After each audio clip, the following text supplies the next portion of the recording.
علم اور دولت دونوں الگ الگ ہیں. آپ علم کو اور دولت کو ایک جگہ نہیں تول سکتے. علم اور دولت دونوں الگ الگ ہیں. میرے مصطفیٰ صلی اللہ علیہ وسلم نے فرما دیا، قال النبی صلی اللہ علیہ وسلم خیرکم من تعلم القرآن وعلمہ، قال علیہ الصلاۃ والسلام، اور فرمایا حضرت نبی کریم صلی اللہ علیہ وسلم نے کہ اس سے بہتر کون ہو سکتا ہے جو قرآن کریم سیکھے اور دوسروں کو سکھائے. یعنی بہترین انسان نے بتایا کہ سب سے بہترین وہ شخص ہے جو قرآن کریم سیکھے اور دوسروں کو سکھائے. سیکھنا اور سکھانا دونوں مختلف بات ہے. اب اللہ اس پہ عمل کی توفیق نصیب فرمائے. جیسا کہ قرآن کریم کو پڑھنا چاہیے، جو قرآن کریم کا ہم پہ حق ہے، ہم وہ حق ادا نہیں کرتے. اور یہ حق ادا کب ہوگا؟ جب ہماری گرامر والا آدمی ہمارا قرآن کریم سنے گا، عربی گرامر کا آدمی جب ہمارا قرآن کریم سنے گا، یہ بات تب سمجھ میں آئے گی. اب آپ کہیں گے عربی گرامر کا کون آدمی ہے؟ تو یہ ہر مسجد میں جو امام ہے اس کی گرامر عربی ہے. آپ ٹیوشن میں کبھی اپنے بچے کو قرآن کریم صحیح نہیں پڑھا سکتے. قرآن کریم ٹیوشن پہ بچہ الا ماشاءاللہ کوئی صحیح پڑھ جاؤ تو پڑھ جاؤ، ورنہ نہیں پڑھا سکتے. کیونکہ بچہ اپنے گھر پہ ہے، استاد اس کو پڑھانے کے لیے آیا ہے. بچہ آپ سے ڈرے گا نہیں، کیونکہ اپنے گھر پہ بیٹھا ہوا ہے. بچہ ڈرے گا نہیں. پھر 2-4-5 منٹ تو استاد کے پانی پلانے میں لگ جاتی ہیں، اور پھر اسی آدھا گھنٹے میں بچہ قرآن کریم پڑھے گا، یاد کرے گا، پھر سنائے گا. کچھ حاصل یہ ہو سکتا. اور آپ خود پڑھے ہوئے نہیں ہیں، اس لیے بچہ آپ کو جیسا سنائے گا آپ کہیں گے ویسے ماشاءاللہ بھی بہت اچھا ہے. ہمیشہ یاد رکھو قرآن کریم کا حق ہے ترتیل کے ساتھ پڑھنے کا، خوبصورت انداز میں پڑھنے کا. پھر دیکھیں آپ کہ قرآن کریم پڑھا ہوا انسان ہو اور پریشان بھی ہو، دونوں چیز ایک جگہ نہیں رہ سکتی. حافظ قرآن بھی ہو اور پریشان بھی ہو، دونوں چیز ایک جگہ نہیں رہ سکتی. بالکل قرآن کریم کا پڑھنے والا آدمی بھوکا مرے یہ نہیں ہو سکتا. یہ وحدہ لا شریک کی واحد کتاب ہے، بڑی متبرک کتاب ہے، آخری نبی پہ آخری کتاب ہے. ایسا کیسے ہو سکتا ہے کہ اس کا پڑھنے والا، اس کا ماننے والا پریشان حال ہو؟ نہیں ہو سکتا. شرط یہ ہے کہ ہمیں قرآن کریم کو سمجھ کے پڑھنے کے لیے اللہ توفیق عطا فرما دے. اور یہ سمجھ تب ہوگی تب ہم اپنا قرآن کریم اپنے کسی حافظ قرآن کو یا اپنی کسی مسجد کے امام کو سنائیں گے، اور وہ اس کو سنیں گے اور آپ ان کو استاد مانیں گے، تب فائدہ ہوگا. اور اگر آپ استاد نہیں مانیں گے، اسی انداز میں نہیں ان کا استقبال کریں گے، نہیں ڈریں گے، نہیں بیٹھیں گے، آپ یقین جانو آپ کو کوئی فائدہ نہیں ہونے والا.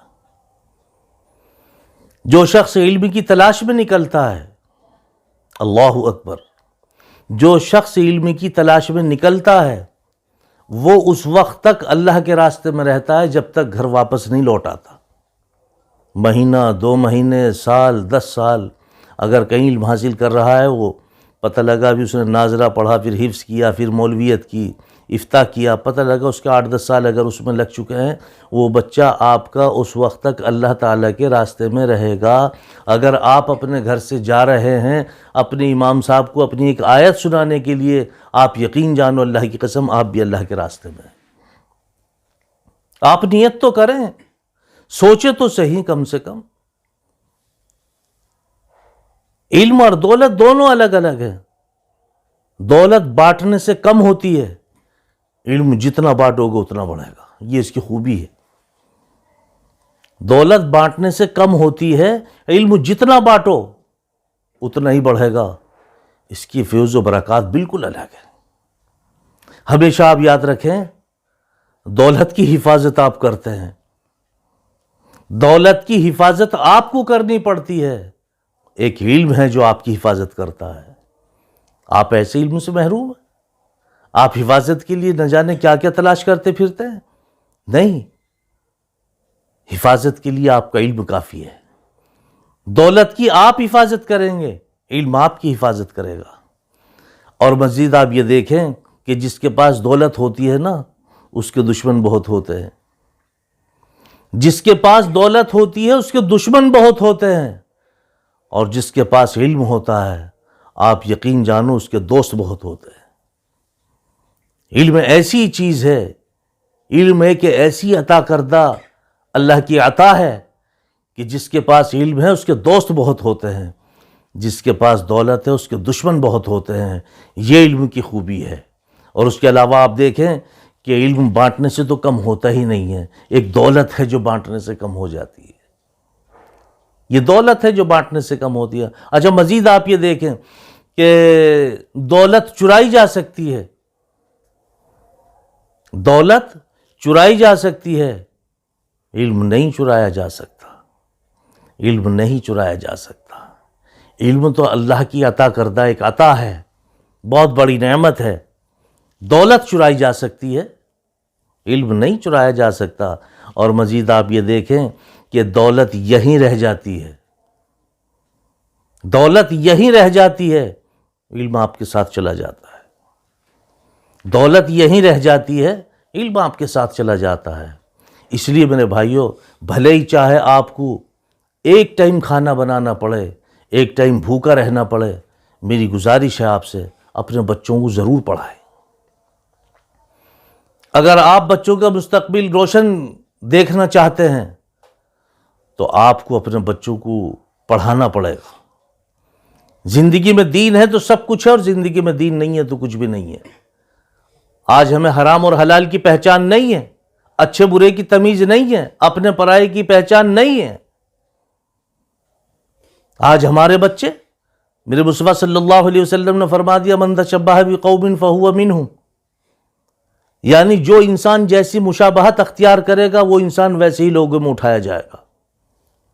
آج دیکھ لو، نظر دوڑا لو اپنے بچوں پہ، ان کے چہرے دیکھ لو، ان کے پہناوے دیکھ لو، ان کے کھان پان دیکھ لو، غیرت آتی ہے کہ یہ مسلمان ہے۔ بال دیکھو عجیب و غریب انداز میں کٹے ہوئے، داڑھی کے ساتھ مذاق، انا للہ و انا الیہ راجعون، الامان والحفیظ۔ سوچنا چاہیے آپ کس کے ساتھ مذاق کر رہے ہیں۔ اور میں تو حجام بھائی سے بھی کہتا ہوں، تمہیں بھی سوچنا چاہیے، سوال کے گھیرے میں تم بھی آ سکتے ہو، تم ہی تو انہیں بتاتے ہو۔ اگر تم ان کو صرف اتنا کہہ دو کہ بھئی یہ مناسب نہیں ہے، آپ مسلمان ہیں، داڑھی کے ساتھ مذاق نہ کریں، جس طرح سے ہے ایسے ہی آپ رکھیں، میں سمجھتا ہوں آپ کا اتنا کہنا ہی کافی ہوگا۔ یہ بیل بوٹے تو آپ ہی کاٹتے ہیں۔ میرے بھائیو سوچو، علم حاصل کرو، علم، وہ علم حاصل کرو جس سے آپ کو فائدہ ہو، آپ کی ذات سے دوسروں کو فائدہ ہو۔ ہاں، قرآن کریم اللہ سبحانہ وتعالی کی واحد کتاب ہے، آپ اس کو پڑھیں، اس کا علم حاصل کریں، سمجھ کے پڑھیں، ترتیل کے ساتھ پڑھیں۔ آپ یقین جانو آپ کی نسلوں میں دین پیدا ہو جائے گا، نہ آپ کی نسلوں میں دیندار پیدا ہو جائیں گے۔ اللہ ہم سب کو عمل کی توفیق نصیب فرمائے۔ اس لیے ذمہ داری کے ساتھ علم حاصل کرو، اپنے بچوں کو پڑھاؤ، بھلے چاہے ایک ٹائم فاقہ کرو لیکن بچوں کو ضرور پڑھاؤ۔ آنے والے مستقبل اگر روشن دیکھنا چاہتے ہو بچوں کا تو علم کے لیے ضرور محنت کرنی پڑے گی آپ کی۔ اللہ پاک ہم سب کو عمل کی توفیق نصیب فرمائے۔